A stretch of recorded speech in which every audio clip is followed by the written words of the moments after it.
اعوذ باللہ من الشیطان الرجیم بسم اللہ الرحمن الرحیم سورہ فاتحہ کا تفصیلی ایکسپلینیشن۔ الحمد میں استغراق یا اختصاص کے لیے ہے، یعنی تمام تعریفیں اللہ کے لیے ہیں یا اس کے لیے خاص ہیں، کیونکہ تعریف کا اصل مستحق اور سزاوار صرف اللہ تعالیٰ ہے۔ کسی کے اندر کوئی خوبی، حسن یا کمال ہے تو وہ بھی اللہ تعالیٰ کا پیدا کردہ ہے، اس لیے حمد تعریف کا مستحق بھی وہی ہے۔ یہ اللہ کا ذاتی نام ہے، اس کا استعمال کسی اور کے لیے جائز نہیں۔ الحمدللہ یہ کلمہ شکر ہے جس کی بڑی فضیلت احادیث میں آئی ہے۔ ایک حدیث میں لا الہ الا اللہ کو افضل ذکر اور الحمدللہ کو افضل دعا کہا گیا ہے۔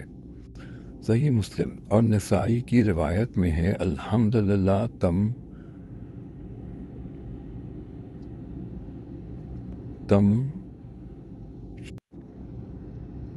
صحیح مسلم اور نسائی کی روایت میں ہے الحمدللہ میزان کو بھر دیتا ہے۔ اسی لیے ایک اور حدیث میں آتا ہے کہ اللہ اس بات کو پسند فرماتا ہے کہ ہر کھانے اور پینے پر بندہ اللہ کی حمد کرے۔ رب اللہ تعالیٰ کے اسماء حسنہ میں سے ہے جس کے معنی ہے ہر چیز کو پیدا کر کے اس کی ضروریات مہیا کرنے اور اس کو تکمیل تک پہنچانے والا۔ اس کا استعمال بغیر اضافت کے کسی اور کے لیے جائز نہیں۔ عالمین، عالم جہاں کی جمع ہے، ویسے تو تمام خلائق کے مجموعے کو عالم کہا جاتا ہے، اس لیے اس کی جمع نہیں لائی جاتی،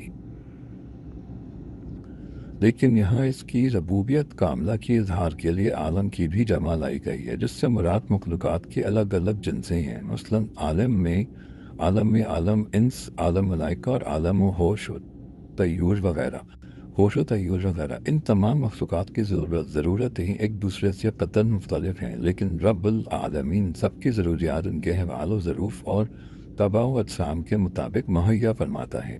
رحمان بروزن فعلان اور رحیم بروزن فعیل ہے، دونوں مبالغے کے صیغے ہیں جن میں کثرت اور دوام کا مفہوم پایا جاتا ہے، یعنی اللہ تعالیٰ بہت رحم کرنے والا ہے اور اس کی یہ صفت دیگر صفات کی طرح دائمی ہے۔ بعض علماء کہتے ہیں رحمان میں رحیم کی نسبت زیادہ مبالغہ ہے، اس لیے رحمان الدنیا والآخرت کہا جاتا ہے۔ دنیا میں اس کی رحمت عام ہے جس سے بلا تخصیص کافر و مومن سب فیضیاب ہو رہے ہیں، اور آخرت میں صرف رحیم ہوگا، یعنی اس کی رحمت صرف مومنین کے لیے خاص ہوگی۔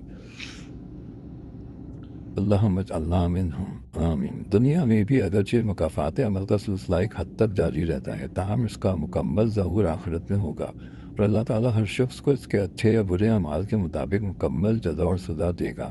اسی طرح دنیا میں عارضی طور پر بھی اور کئی لوگوں کے پاس تحت الاسباب اختیارات ہوتے ہیں، لیکن آخرت کے تمام اختیارات کا مالک صرف اور صرف اللہ تعالیٰ ہی ہوگا۔ اللہ تعالیٰ اس روز فرمائے گا آج کس کی بادشاہی ہے، پھر وہی جواب دے گا صرف ایک غالب اللہ کے لیے۔ اس دن کوئی ہستی کسی کے لیے کوئی اختیار نہیں رکھے گی، سارا معاملہ اللہ کے ہاتھ میں ہوگا، یہ ہوگا جزا کا دن۔ اعوذ باللہ من الشیطان الرجیم بسم اللہ الرحمن الرحیم۔ پارٹ 2 سورہ فاتحہ کی ایکسپلینیشن کا۔ عبادت کے معنی ہے کسی کی رضا کے لیے انتہائی تذلل و عاجزی یا کمال خشوع کا اظہار، اور بقول ابن کثیر شریعت میں کمال محبت، خضوع اور خوف کے مجموعے کا نام ہے، یعنی جس ذات کے ساتھ محبت بھی ہو، اس کی مافوق الاسباب طاقت کے سامنے عاجزی و بے بسی کا اظہار بھی ہو، اور اسباب و مافوق الاسباب ذرائع سے اس کی گرفت کا خوف بھی ہو۔ عام عبادت ہم تیری عبادت کرتے اور تجھ سے مدد چاہتے ہیں ہوتی، لیکن اللہ تعالیٰ نے یہاں مفعول کو فعل پر مقدم کر کے فرمایا جس سے مقصد اختصاص پیدا کرنا ہے، یعنی ہم تیری ہی عبادت کرتے اور تجھ ہی سے مدد چاہتے ہیں۔ نہ عبادت اللہ کے سوا کسی اور کی جائز ہے اور نہ استعانت ہی کسی اور سے جائز ہے۔ ان الفاظ سے شرک کا سد باب کر دیا گیا ہے، لیکن جن کے دلوں میں شرک کا راہ پا گیا ہے وہ مافوق الاسباب اور ماتحت الاسباب استعانت کے فرق کو نظر انداز کر کے عوام کو مغالطے میں ڈال دیتے ہیں اور کہتے ہیں کہ دیکھو ہم بیمار ہو جاتے ہیں تو ڈاکٹر سے مدد حاصل کرتے ہیں، بیوی سے مدد چاہتے ہیں، ڈرائیور اور دیگر انسانوں سے مدد کے طالب ہوتے ہیں، اور اس طرح وہ یہ باور کراتے ہیں کہ اللہ کے سوا اوروں سے مدد مانگنا بھی جائز ہے، حالانکہ اسباب کے ماتحت ایک دوسرے سے مدد چاہنا اور مدد کرنا یہ شرک نہیں ہے، یہ تو اللہ کا بنایا ہوا نظام ہے جس میں سارے کام ظاہری اسباب کے مطابق ہی ہوتے ہیں، حتیٰ کہ انبیاء بھی انسانوں کی مدد حاصل کرتے تھے۔ حضرت عیسیٰ علیہ السلام نے فرمایا، اللہ کے دین کے لیے کون میرا مددگار ہے؟ اللہ تعالیٰ نے اہل ایمان کو فرمایا، نیکی اور تقویٰ کے کاموں پر ایک دوسرے کی مدد کرو۔ ظاہر بات ہے کہ یہ تعاون ممنوع ہے، نہ شرک بلکہ مطلوب و محمود ہے۔ اس کا اصطلاحی شرک سے کیا تعلق؟ شرک تو یہ ہے کہ ایسے شخص سے مدد طلب کی جائے جو ظاہری اسباب کے لحاظ سے مدد نہ کر سکتا ہو، جیسے کسی فوت شدہ شخص کو مدد کے لیے پکارنا، اس کو مشکل کشا اور حاجت روا سمجھنا، اس کو نافع و ضار باور کرنا، اور دور و نزدیک سے ہر ایک کی فریاد سننے کی صلاحیت سے بہرور تسلیم کرنا، اس کا نام ہے مافوق الاسباب طریقے سے مدد طلب کرنا، اور اسے خدائی صفات سے متصف ماننا، اسی کا نام شرک ہے، جو بدقسمتی سے محبت اولیاء کے نام پر مسلمان ملکوں میں عام ہے۔ توحید کی 3 قسمیں اس موقع پر مناسب معلوم ہوتا ہے کہ توحید کی تینوں قسمیں بھی مختصراً بیان کر دی جائیں۔ یہ قسمیں ہیں توحید ربوبیت، توحید الوحیت، توحید الصفات۔ توحید ربوبیت کا مطلب ہے کہ اس کائنات کا خالق، مالک، رازق اور مدبر صرف اللہ تعالیٰ ہے۔ اس توحید کو ملاحدہ و زنادقہ کے علاوہ تمام لوگ مانتے ہیں، حتیٰ کہ مشرکین بھی اس کے قائل رہے ہیں اور ہیں، جیسا کہ قرآن کریم نے مشرکین مکہ کا اعتراف نقل کیا ہے۔ مثلا فرمایا، اے پیغمبر صلی اللہ علیہ وسلم، ان سے پوچھیں کہ تم کو آسمان و زمین میں رزق کون دیتا ہے، یا تمہارے کانوں اور آنکھوں کا مالک کون ہے، اور بے جان سے جاندار اور جاندار سے بے جان پیدا کرتا ہے، اور دنیا کے کاموں کا انتظام کون کرتا ہے؟ جھٹ کہہ دیں گے کہ اللہ، یعنی یہ سب کام کرنے والا اللہ ہے۔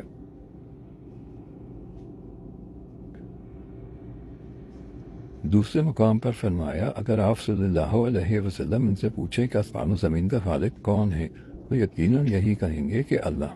ایک اور مقام پر فرمایا، اگر آپ صلی اللہ علیہ وسلم ان سے پوچھیں کہ زمین اور زمین میں جو کچھ ہے یہ سب کس کا مال ہے؟ 7 آسمان اور عرش عظیم کا مالک کون ہے؟ ہر چیز کی بادشاہی کس کے ہاتھ میں ہے؟ اور وہ سب کو پناہ دیتا ہے اور اس کے مقابل کوئی پناہ دینے والا نہیں۔ ان سب کے جواب میں یہی کہیں گے کہ اللہ، یعنی یہ سارے کام اللہ ہی کے ہیں۔ توحید الوحیت کا مطلب ہے کہ عبادت کی تمام اقسام کا مستحق صرف اللہ تعالیٰ ہے، اور عبادت ہر وہ کام ہے جو کسی مخصوص ہستی کی رضا کے لیے یا اس کی ناراضی کے خوف سے کیا جائے۔ اس لیے نماز، روزہ، حج اور زکوٰۃ صرف یہی عبادات نہیں، بلکہ کسی مخصوص ہستی سے دعا و التجا کرنا، اس کے نام کی نظر و نیاز دینا، اس کے سامنے دست بستہ کھڑا ہونا، اس کا طواف کرنا، اس سے طمع اور خوف رکھنا وغیرہ بھی عبادات ہیں۔ توحید الوحیت یہ ہے کہ یہ تمام کام صرف اللہ تعالیٰ ہی کے لیے کیے جائیں۔ قبر پرستی کے مرض مبتلا عوام و خواص اس توحید الوحیت میں شرک کا ارتکاب کرتے ہیں، اور مذکورہ عبادات کی بہت سی قسمیں وہ قبروں میں مدفون افراد اور فوت شدہ بزرگوں کے لیے بھی کرتے ہیں، جو سراسر شرک ہے۔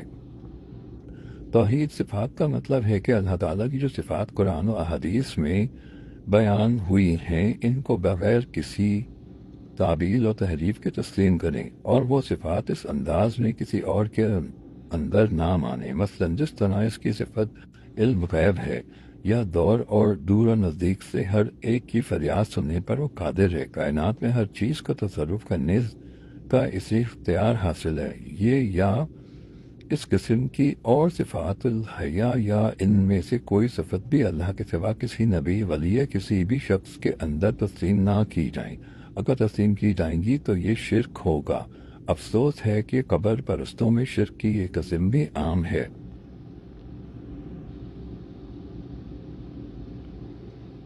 اور انہوں نے اللہ کی مذکورہ صفات میں بہت سے بندوں کو بھی شریک کر رکھا ہے۔ ہدایت کے کئی مفہوم ہیں: راستے کی طرف رہنمائی کرنا، راستے پر چلا دینا، منزل مقصود پر پہنچا دینا۔ اسے عربی میں ارشاد توفیق الہام اور دلالت سے تعبیر کیا جاتا ہے، یعنی ہماری صراط مستقیم کی طرف رہنمائی فرما، اس پر چلنے کی توفیق، اس پر استقامت نصیب فرما تاکہ ہمیں تیری رضا منزل مقصود حاصل ہو جائے۔ یہ صراط مستقیم محض عقل اور ذہانت سے حاصل نہیں ہوتی، یہ صراط مستقیم وحی اسلام ہے جسے نبی صلی اللہ علیہ وسلم نے دنیا کے سامنے پیش فرمایا اور جو اب قرآن و احادیث صحیحہ میں محفوظ ہے۔ یہ صراط مستقیم کی وضاحت ہے کہ یہ سیدھا راستہ وہ ہے جس پر وہ لوگ چلے جن پر تیرا انعام ہوا۔ یہ منعام علیہ گروہ ہے انبیاء، شہداء، صدیقین اور صالحین کا، جیسا کہ سورہ نساء میں ہے، اور جو اللہ اور اس کے رسول صلی اللہ علیہ وسلم کی اطاعت کرتے ہیں وہ قیامت کے روز ان لوگوں کے ساتھ ہوں گے جن پر اللہ نے انعام کیا، یعنی انبیاء، صدیقین، شہداء اور صالحین، اور ان لوگوں کی رفاقت بہت ہی خوب ہے۔ اس آیت میں یہ بھی وضاحت کر دی گئی ہے کہ انعام یافتہ لوگوں کا یہ راستہ اطاعت الہی اور اطاعت رسول صلی اللہ علیہ وسلم ہی کا راستہ ہے، نہ کہ کوئی اور راستہ۔ بعض روایات سے ثابت ہے کہ مغضوب علیہم، جن پر اللہ کا غضب نازل ہوا، سے مراد یہودی، اور ضالین، گمراہوں سے مراد نصارہ، عیسائی ہیں۔ ابن ابی حاتم کہتے ہیں کہ مفسرین کے درمیان اس میں کوئی اختلاف نہیں۔ اس لیے صراط مستقیم پر چلنے کی خواہش رکھنے والوں کے لیے ضروری ہے کہ وہ یہود اور نصارہ دونوں کی گمراہیوں سے بچ کر رہیں۔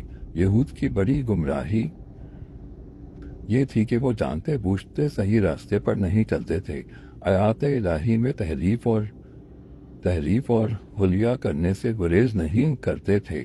حضرت عزیر علیہ السلام کو ابن اللہ کہتے، اپنے احبار و رہبان کو حرام و حلال کرنے کا مجاز سمجھتے تھے۔ نصارہ کی بڑی غلطی یہ تھی کہ انہوں نے حضرت عیسیٰ علیہ السلام کی شان میں غلو کیا اور انہیں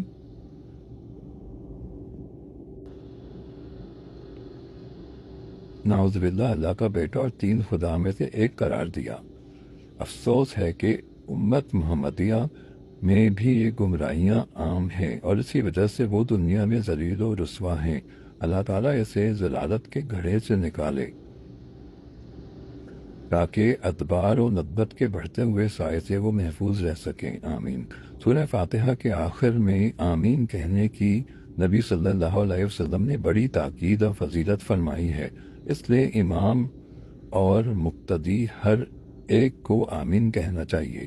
نبی صلی اللہ علیہ وسلم